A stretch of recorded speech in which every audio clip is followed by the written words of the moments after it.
जिक्र होगा अमरीकी सदर डोनाल्ड ट्रंप का, जिन्होंने ईरानी जहाजों के लिए बनाए हुर्मुज़ की दोबारा नाकाबंदी और दीगर ममालिक के कार्गो पर 20% फीस का ऐलान किया। सोशल मीडिया पर अपने बयान में अमरीकी सदर ने कहा कि अमरीका को आबनाए हुर्मुज़ के मुहाफिज के नाम से जाना जाएगा।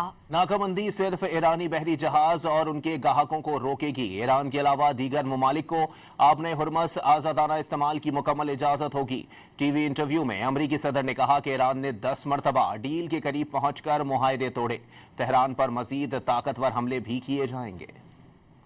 अमरीकी सदर ट्रंप ने आबनाए हुर्मुज़ पर कब्जा जमा कर तिजारती जहाज़ों से 20% टैक्स वसूल करने का ऐलान कर दिया। ट्रूथ सोशल पर अपने पैगाम में उन्होंने अमरीका को आबनाए हुर्मुज़ के मुहाफिज का नाम भी दे डाला। वाज़ेह किया कि ईरान की बहरी नाकाबंदी दोबारा शुरू कर दी। ईरानी जहाज़ों और उनके ग्राहकों की आमदोरफ्त पर पाबंदी आयद होगी।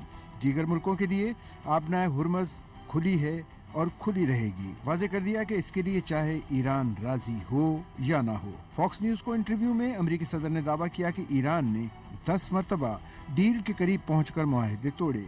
तेहरान पर मजीद ताकतवर हमले करने का भी ऐलान कर दिया।